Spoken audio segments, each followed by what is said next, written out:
जय मसीह Gethsemane airport church परिवार साथै हामीसँग मिडियामा सङ्गति गरिराख्नु भएको आदरणीय दाजुभाइ दिदीबहिनीहरूलाई यो कार्यक्रममा म स्वागत भन्न चाहन्छु। आज मैले नयाँ विषय किन प्रार्थना निरन्तर गर्ने भन्ने विषयमा वचन लिएर आएको छु र पहिलो थेसलोनिकीको पुस्तक 5 अध्यायको 17 पद पढेर आजको वचनको थालनी गर्न म गइरहेको छु। पवित्र बाइबलको यस खण्डमा यस प्रकारले लेखिएको छ, निरन्तर प्रार्थना गरिरहो। प्रिय ख्रीष्ट प्रेमी दाजुभाइ दिदीबहिनीहरू, प्रार्थनालाई पवित्र बाइबलले परमेश्वरसँगको कुराकानी भनेर बताएको छ र यो एक आत्मिकी कुरा हो। र जब तपाईले प्रभुसँग कुराकानीहरू गर्नुहुन्छ त्यस समयमा तपाईले प्रभुलाई अगाडि देख्नुहुन्न र जसरी हामीले इन्टरनेटलाई देख्दैनौँ, यानि फेसबुकका कुराहरूलाई देख्दैनौँ, टेलिभिजनको वेब्सहरूलाई देख्दैनौँ, रेडियोको वेब्सहरूलाई देख्दैनौँ, त्यस्तै गरेर उहाँ सृष्टिकर्ता परमेश्वरलाई पनि तपाईले देख्न सक्नुहुन्न। तर प्रभु येशूको नाउँमा जब तपाईले उहाँसँग कुराकानी गर्न सुरु गर्नुहुन्छ, पवित्र बाइबलले हामीलाई यो स्पष्ट बताएको छ, स्वर्ग खोलिन्छ र तपाईको कुराहरू सबै नै प्रभुले सुन्न सुरु गर्नुहुन्छ भनिकन त्यहाँ बताइएको छ।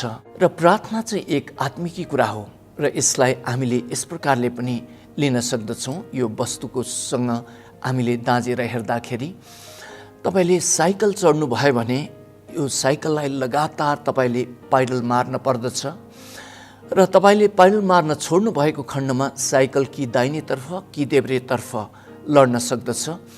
कोही व्यक्तिले पनि म साइकल चढेर चाहिँ दाहिने देब्रे नलडिकन यानि पाइडल नमारिकन गतिमा नगइकन म रोकिराख्न सक्छु भनेर चाहिँ कोही व्यक्तिले पनि भन्न सक्दैन, किनकि साइकल चढ्ने व्यक्तिलाई यो अनुभव छ, साइकल नलडिकन अगाडि बढ्नको लागि यसको पाइडल चाहिँ मारिराख्नु पर्दछ, यानि साइकललाई तपाईले गतिमा लिएर गएको हुनुपर्दछ। त्यस्तै पवित्र बाइबलले हामीलाई यो स्पष्ट बताउँदछ कि तपाईले धरतीमा आत्मिकी जीवनलाई नलडाइकन यानि परीक्षामा नपारिकन अगाडि बढाइराख्नको लागि तपाईले निरन्तर प्रार्थना गरिरहेको हुनुपर्दछ भनिकन बाइबलले हामीलाई स्पष्ट बताएको छ। र लुकाको पुस्तक 22 अध्यायको 46 पदमा प्रभु येशूले चेलाहरूलाई भन्नुभयो, प्रार्थना गर र परीक्षामा नपर भनिकन उहाँले स्पष्ट गर्नुभयो। यो चाहिँ गेत्सेमनीको बगैँचाको घटना हो। प्रभु येशूको पक्राउ हुनै लागेको अवस्था थियो र प्रभु चेलाहरूलाई छोड्नु भएर अलिकति परतिर गएर प्रार्थना गर्न सुरु गर्नुभयो। तर प्रभु फर्केर आउनु हुँदाखेरि चेलाहरू एकदमै निन्द्राले लट्ठ भएर निदाइरहेको पाउनुभयो र यस अवस्थामा प्रभुले चेलाहरूलाई भन्नुभयो कि प्रार्थना गर र परीक्षामा तिमीहरू नपर भनिकन प्रभुले चेलाहरूलाई भन्नुभएको थियो। प्रिय दाजुभाइ दिदीबहिनीहरू, र यस खण्डमा प्रभुले भन्नुभएको कुरामा यदि हामीले प्रार्थना गरेनौँ भने, यदि हामीले निरन्तर प्रार्थना नगरेको खण्डमा हामीलाई परीक्षा पर्न सक्दछ, यानि दुष्टले हामीलाई परीक्षामा लडाउन सक्दछ भनिकन प्रभु येशूले चेलाहरूलाई भन्नुभएको हो। र प्रभु येशूले चेलाहरूलाई त्यस खण्डमा भन्नुभएको कुरा चाहिँ यो चाहिँ हामीलाई पनि ती कुराहरू भनिराख्नु भएको कुराहरू हो। र यदि हामीले निरन्तर प्रार्थना गरेनौँ भने दुष्टले हामीलाई लडाउन सक्दछ।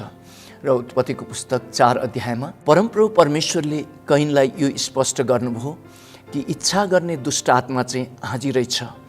हामीले ओढेको जो बोकेको जो शरीर छ यो नै पापी स्वभावको छ र यो पापी स्वभावको शरीर मार्फत दुष्ट आत्माले मौका पाउँदछ। र प्रिय दाजुभाइ दिदीबहिनीहरू, हामीलाई परमेश्वरको निर्देशन यो स्पष्ट छ कि हामी धरतीमा हामीले आत्मिकी जीवन, शारीरिक जीवन लिएर जाँदाखेरि हामीले निरन्तर प्रार्थना गरेकै हुनुपर्दछ।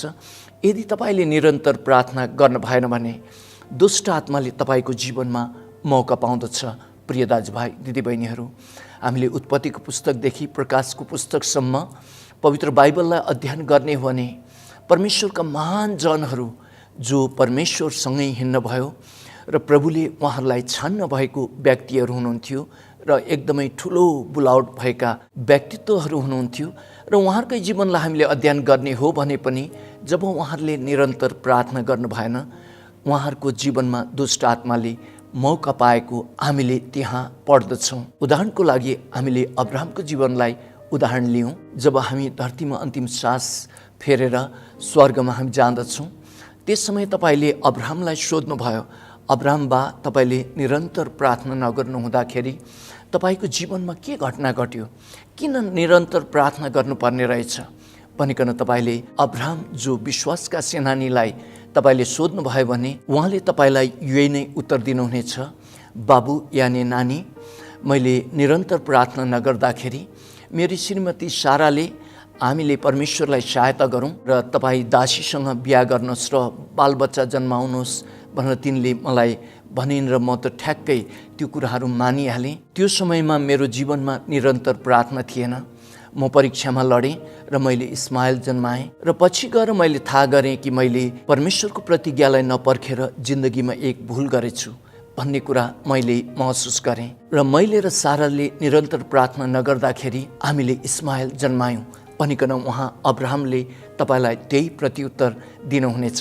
प्रिय दाजुभाइ दिदीबहिनीहरू, त्यस्तै गरिकन तपाईँले मूसालाई स्वर्गमा सोध्नुभयो भने, मूसा बा, तपाईँले धरतीमा हुनुहुँदाखेरि निरन्तर प्रार्थना नगर्नु हुँदाखेरि तपाईँलाई के भयो भनेर चाहिँ तपाईँले सोध्नुभएको खण्डमा मूसाले यही नै तपाईँलाई उत्तर दिने हुनेछ, बाबु यानि नानी, म निरन्तर प्रार्थना गरिरहेको अवस्था नभएको बेला म शरीरबाट चल्न सुरु गरेँ।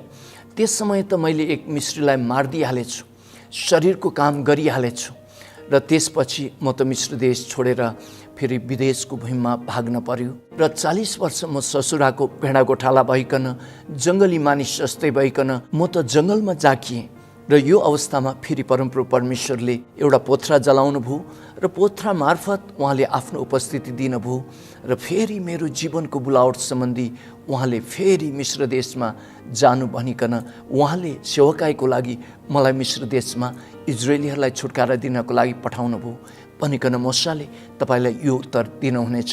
प्रिय दाजुभाइ दिदीबहिनीहरू, त्यस्तै गरेर स्वर्गमा तपाईँले दाउदलाई सोध्नुभयो भने, दाउद बाजे, तपाईँले निरन्तर प्रार्थना नगर्नु हुँदाखेरि तपाईँको जीवनमा धरतीमा के भएको थियो भनेर चाहिँ तपाईँले सोध्नु भएको खण्डमा राजा दाउदले पनि तपाईँलाई यही उत्तर दिनुहुनेछ, मैले निरन्तर प्रार्थना गरिरहेको थिइनँ। म लडाइँबाट विश्रामको लागि बिदामा दरबारमा फर्किएको थिएँ र यसो सियाल गरिरहेको विश्राम गरिरहेको समयमा मैले यसो दरबारको तल हेरेको त मेरै सिपाहीको श्रीमती बेसेबा नुहाइरहेको रहेछिन् र मलाई दुष्ट आत्माले मेरो शरीरलाई एकदमै उचाल्यो। इच्छा गर्ने त साँच्चै नै हाजिरै रहेछ र त्यस अवस्थामा मैले तिनसँग व्यभिचार गर्न पुगेँ र पछि गएर मैले धेरै कष्ट दुःखहरू पनि मेरो पारिवारिक जीवनमा मैले जिउन पर्यो। त्यसर्थ मैले निरन्तर प्रार्थना नगर्दाखेरि धरतीमा पाएको मुख्य दुःख चाहिँ मैले त्यही घटनालाई सम्झेको छु, बाबु नानी भनिकन तपाईँलाई दाउदले उत्तर दिनुहुनेछ। प्रिय दाजुभाइ दिदीबहिनीहरू, त्यस्तै गरेर नयाँ करारको परमेश्वरको चेला पत्रुसलाई तपाईँले, पत्रुस बा, तपाईँले निरन्तर प्रार्थना नगर्नु हुँदाखेरि तपाईँलाई धरतीमा के घटना घटेको थियो भनिकन तपाईँले प्रश्न गर्नुभएको खण्डमा पत्रुसले तपाईँलाई यही नै उत्तर दिनुहुनेछ, बाबु नानी, म निरन्तर प्रार्थना गरिरहेको अवस्था थिएन। त्यस समयमा नै प्रभुको पक्राउ भयो। म त एकदमै प्रार्थना गर्न थाल्यो कि निन्द्रा लागिहाल्दथ्यो। प्रभुले पनि मलाई सम्झाउनु भएको थियो, प्रार्थना गरेर परीक्षामा नपर भनेर त हामीलाई उहाँले भन्नै भएको थियो, तर मेरो निरन्तर प्रार्थनाको जीवन थिएन। त्यही समय प्रभु पक्राउ पर्नुभयो र मलाई त्यहाँ मानिसहरूले सोधे कि उहाँ को हुनुहुन्छ, तपाईँ पनि उहाँको साथमै नै हुनुहुन्थ्यो भनेर सोद्धाखेरि त म शरीरमा एकदमै कमजोर भएछु। त्यस अवस्थामा मैले त उहाँलाई 3 पटक मैले उहाँलाई चिन्दिनँ भनेर चाहिँ भनिदिएँ र भाले पनि बास्यो र पहिला प्रभुले भन्नुभएको कुरा मलाई ठक्कै सम्झना आयो। त्यस समय मेरो हृदयमा साह्रै नराम्रो लाग्यो। मैले प्रभुलाई इन्कार गरेँ 3 पटक भन्ने जस्तो लाग्यो। बाबु नानी, म त धुरु त्यस समयमा रोएँ भनेर चाहिँ पत्रुसले तपाईँलाई यस प्रकारले उत्तर दिनुहोला। प्रिय दाजुभाइ दिदीबहिनीहरू, त्यस्तै गरेर तपाईँले याकुब अङ्कल, तपाईँले निरन्तर प्रार्थना नगर्नु हुँदाखेरि धरतीमा कस्तो घटना घट्यो भनेर चाहिँ सोध्नु भएको खण्डमा तपाईँले प्रेरितको पुस्तक 12 अध्यायमा पढ्नु भएन, मेरो निरन्तर प्रार्थनाको जीवन थिएन। त्यही समय हेरोद राजाले मलाई पक्राउ गर्यो र तरवारले काटेर मलाई मार्यो नि। र निरन्तर प्रार्थना नगर्दाखेरि प्रभुले तिमीहरू परीक्षामा पर्छौ भन्ने कुरा त मेरो जीवनमा त्यो घटना घट्यो नि बाबु नानी भनिकन याकुबले तपाईँलाई ती कुराहरू उत्तर दिनुहुनेछ। प्रिय दाजुभाइ दिदीबहिनीहरू, र प्रभु येशूले लुकाको पुस्तक 22 अध्यायको 46 पदमा प्रार्थना गर र परीक्षामा नपर भनिकन उहाँले हामीलाई स्पष्ट गर्नुभएको छ। र हामीले निरन्तर प्रार्थना गरेनौँ भने दुष्ट आत्माले हाम्रो जीवनमा मौका पाउँदछ। प्रिय दाजुभाइ दिदीबहिनीहरू, र पवित्र बाइबलमा यो स्पष्ट प्रभुले गर्नुभयो, यो धरती चाहिँ केही समय दुष्ट आत्माको हातमा सुम्पिएको छ र हामी धरतीमा भएर जाँदाखेरि हामीले जो ओडेको शरीर छ, यो ओडेको शरीर पनि पापी स्वभावको शरीर छ भनिकन बाइबलले स्पष्ट गर्दछ। र पापतिर यो हाम्रो शरीर चाहिँ एउटा फलाम जस्तो हुँदछ र धरती यानि संसार चाहिँ यो दुष्ट आत्माको हातमा केही समय सुम्पिएको कारणले गर्दाखेरि यो चाहिँ पापलाई तान्ने म्याग्नेट जस्तो भएको छ, चुम्बक जस्तो भएको छ। त्यस कारणले गर्दाखेरि प्रिय दाजुभाइ दिदीबहिनीहरू, हामीले निरन्तर प्रभुसँगको यो कुराकानीमा प्रार्थनामा हामी गएनौँ, प्रभुसँग हामीले निरन्तर सम्पर्क राखेनौँ भने पाइलटले उडाउँदै गरेको जहाज चाहिँ कुहिरोमा हराए जस्तो नै, यानि पाइलटको एयरपोर्टको टावरसँग सम्पर्क विच्छेद भए जस्तो नै हामी धरतीमा अबर पर्न जाँदछौँ र दुष्टले हाम्रो जीवनमा मौका पाउँदछ र हामीलाई त्यसले खतम पार्न सक्दछ। यही कारणले प्रभु येशूले हामीलाई यो स्पष्ट गरेर जानुभयो कि हामी धरतीमा हुँदाखेरि निरन्तर हामीले प्रार्थना गरेकै हुन पर्दछ। र मैले यस्तै विषयमा एउटा दृष्टान्त सुनेको थिएँ। एकजना विश्वासीले चाहिँ यात्रा गरिराख्नु भएको रहेछ र उहाँको त्यो यात्रामा एउटा जङ्गलको बाटो भएर धेरै दिनसम्म उहाँ हिँड्नु पर्ने रहेछ र पहिलो दिनदेखि नै उहाँको पछि चाहिँ चोर डाकुहरू लागेछन् र उहाँ जङ्गलको जुन भागमा परेर विश्राम गर्नुहुँदो रहेछ, यानि बास बस्नुहुँदो रहेछ, त्यो बेलुकी उहाँले प्रार्थना गर्नुहुँदो रहेछ। प्रार्थना गरे पछाडि यहाँ डाकुहरूको आँखामा चाहिँ उहाँको वासस्थानमा एउटा बिल्डिङ बन्दो रहेछ र उहाँको वासस्थानमा चाहिँ चौकीदारहरूले यानि सिपाहीहरूले रातभरि घेरिरहेको हुँदो रहेछ र यो अवस्थामा यी डाकुहरूले त्यो विश्वासीको सरसामानहरू चोर्न सक्दैन रहेछन्। फेरि भोलि बिहान उहाँ उठ्नुहुँदो रहेछ, प्रार्थना गर्नुहुँदो रहेछ सुरक्षाको लागि, फेरि बाटो लाग्नुहुँदो रहेछ। फेरि बास बस्नुभन्दा अघि उहाँले प्रार्थना गर्नुहुँदो रहेछ। प्रार्थना गर्नु भएपछि फेरि त्यहाँ बिल्डिङ बन्दो रहेछ, चौकीदारहरू यानि सुरक्षाकर्मीहरू उहाँलाई सुरक्षा दिन रातभरि खटिँदा रहेछन्। र त्यस प्रकारले उहाँले यात्रा गर्दा गर्दा अब गाउँ पुग्नै लाग्नु भएको समयमा चाहिँ बेलुकी आज त म साह्रै गलेँ, आज चाहिँ म प्रार्थना गर्दिनँ, प्रार्थना नगरी सुत्छु भनिकन उहाँ चाहिँ प्रार्थना नगरी सुत्नु भएछ।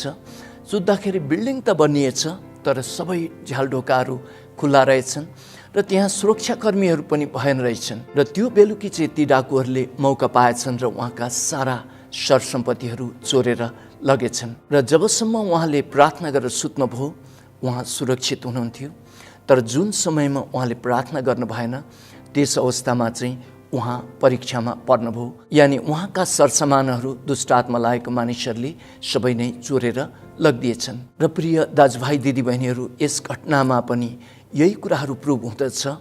यदि हामीले प्रार्थना गरेनौँ भने हामी परीक्षामा पर्न सक्दछौँ। र मैले आफ्नै जीवनमा महसुस गरेको कुराहरू पनि यो हो। एकपटकको कुरा हो, मैले धेरै नै युट्युबमा समय बिताइरहेको थिएँ र मैले कुन कुन जग्गाहरूमा कुन कुन माटोहरूमा कुन प्रकारको फलहरू हामीले लगाउन सकिन्छ भनिकन मैले त्यो सर्च गरेर हेरिरहेको थिएँ। र त्यही समयमा चाहिँ हाम्रो विश्वासीहरू बिरामी पनि हुन सुरु गर्नुभयो र विभिन्न विश्वासीहरूलाई विभिन्न प्रकारको समस्या पर्दै गरेको पनि मैले त्यो महसुस गरेँ। र झट्टै पवित्र आत्मा परमेश्वरले मलाई यो सम्झना गराइहाल्नुभयो कि मेरो निरन्तर प्रार्थना चाहिँ कमजोर भएको छ। त्यो कारणले गर्दाखेरि दुष्ट आत्माले विश्वासीहरूको जीवनमा मौका पाए भनेर चाहिँ मलाई पवित्र आत्मा परमेश्वरले यही कुराहरू मलाई सम्झना गराउनु भयो। र पवित्र बाइबलको प्रस्थानको पुस्तक 17 अध्यायको 11 पदलाई तपाईँले अध्ययन गर्नुभएको खण्डमा यस अवस्थामा मूसाले इजरायलीहरूलाई उहाँले मरुभूमि हुँदै प्रतिज्ञाको भूमिमा लिएर गइराख्नु भएको अवस्था छ र उहाँहरू रपिदिम भन्ने ठाउँमा पुग्नु भएको हुँदछ र अमालेकीहरूले इजरायलीहरूलाई त्यहाँ आक्रमण गर्नुहुन्छ। र परमप्रभु परमेश्वरले मूसालाई भन्नुहुन्छ कि तँ हारुन हुर चाहिँ माथि पहाडमा जानु र तैँले तेरो हातमा भएको डन्ठा लगायत तेरो हात चाहिँ माथि उचाल्नु, त्यस अवस्थामा तल इजरायलीहरूको विजय हुनेछ, तर तैँले आफ्नो हात तल झारिस् भने चाहिँ फेरि अमालेकीहरू यानि तेरो दुश्मनहरूको विजय हुनेछ भनिकन परमप्रभु परमेश्वरले मोसालाई भन्नुभयो। नभन्दै मोसा डाँडाको टाकुरामा चढ्नुभयो र तल यहोशू लगायत इजरायलीहरूले त्यहाँ अमालेकीहरूसँग युद्ध गरिराख्नु भएको थियो। मोसाले माथि डाँडाको टाकुरामा यसरी हात माथि उचाल्न हुँदाखेरि धेरै बेर उचालिँदाखेरि उहाँको हात थाक्यो र उहाँको हात बिस्तारै बिस्तारै बिस्तारै बिस्तारै तल निहुरन्द थियो। त्यस अवस्थामा चाहिँ अमालेकीहरू इजरायलीहरूमाथि विजय हुँदथे। जब मोसाको हात माथि हुँदथ्यो यो अवस्थामा चाहिँ इजरायलीहरू अमालेकीहरूमाथि विजय हुँदथे भनिकन त्यस खण्डमा लेखिएको छ। प्रिय दाजुभाइ दिदीबहिनीहरू, र जब तपाईँले निरन्तर प्रार्थना गर्नुहुन्छ, तपाईँको स्वास्थ्यमा तपाईँ विजय हुनुहुन्छ। तपाईँको व्यवसायमा, व्यापारमा, पढाइ लेखाइमा जे कामहरू गरिराख्नु भएको छ ती कुराहरूमा तपाईँ विजय हुनुहुनेछ। तपाईँका परिवारका सदस्यहरू पनि सुरक्षित हुन्छन्। तपाईँले आफ्नो परिवारका सदस्यहरूलाई यहाँ मोसाले इजरायलीहरूलाई हात उठाउँदाखेरि सुरक्षा दिनुभए जस्तो नै तपाईँले आफ्नो परिवारका सदस्यहरूलाई पनि सुरक्षा दिनुहुनेछ। यानि तपाईँले सेवकाई गर्दै गर्नुभएको सहमा पनि सबै व्यक्तिहरूलाई सुरक्षा हुनेछ। र तपाईँले निरन्तर प्रार्थना गर्नुभएको खण्डमा तपाईँ कुनै पनि अवस्थामा तपाईँ परीक्षामा पर्नु हुने छैन भनिकन बाइबलले स्पष्ट गरेको हो। प्रिय दाजुभाइ दिदीबहिनीहरू, र यति भन्दै म टेक दाहाल आजको वचनबाट बिदा हुन्छु। जय मसीह।